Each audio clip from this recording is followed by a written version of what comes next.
Hi, my name is Randy Jones. My wife Teresa is sitting to my side here. We've been to Central about 3 years. We love it here and we love the growth that's going on. And we hope to see the Holy Spirit move every Sunday in each and every one of us. I was asked to give my story of my most recent medical issues.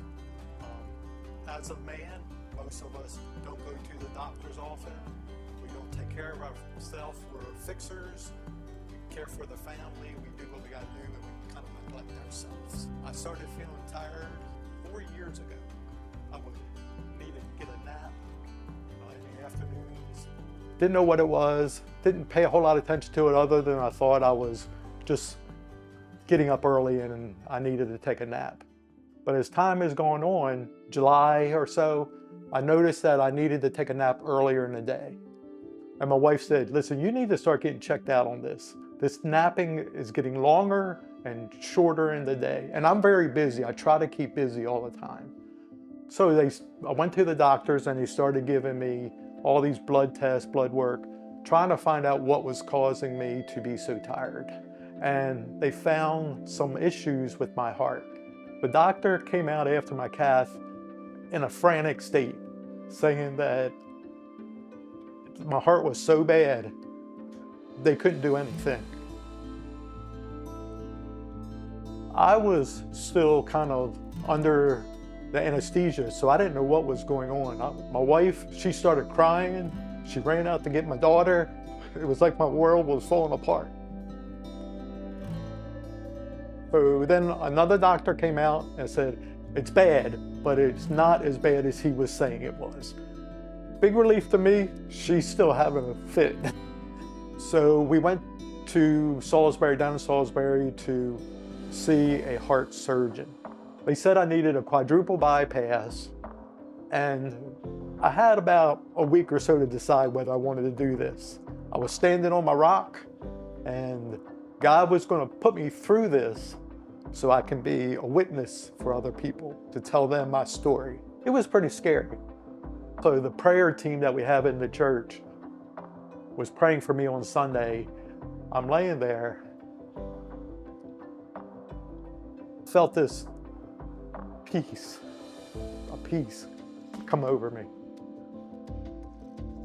And pretty much I was at the mercy of the hospital, the doctors, and the only person I could count on was God.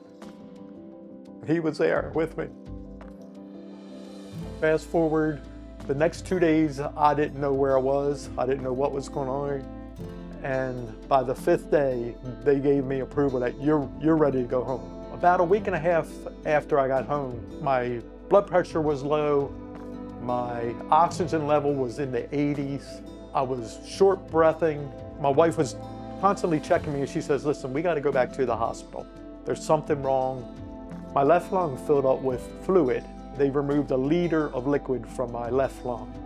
Even after they took it out, I had to really struggle to breathe. While I was at the hospital, I was coughing a lot, very hard. My wife called the prayer team and they started praying for me. And I felt a calmness. My coughing drastically slowed down. It was amazing. I was shocked and I noticed it. Fast forward to me going home, I started shallow breathing again. Did the procedure again and removed another liter of fluid from my left lung. 2 weeks later, and I felt just odd with my breathing again. We went in and they did another sonogram on me and found another 200 cc's, which they said is about 1.5 cups of fluid building up in my left lung again. That was the 3rd time. So they scheduled me to go in for surgery to put a drain in my side because they were concerned because it kept coming back. They were saying it was the inflammation from my heart surgery. So I went in and one of the doctors that was participating, he really started looking at it and said, I'm not going to put the drain in. It looks like since you've got 200 cc's in there now, that your body is starting to reduce that. They said, we're not going to do it right now. Come back in 2 weeks. That was yesterday. And the doctors got out a sonogram again and she's scanning, she's looking and looking. And she starts practically cheering. She was smiling from ear to ear. She's giddy. She's grinning. She said, there isn't anything but a small amount left. She said, your body is removing it on its own. That was God, because I was drowning in my lung. With all the praying that I had, and I had a lot of people praying for me, God really revealed himself to me in a new way through this church that I knew without a doubt he was with me. Joshua 1:9. Have I not commanded you, be strong and courageous.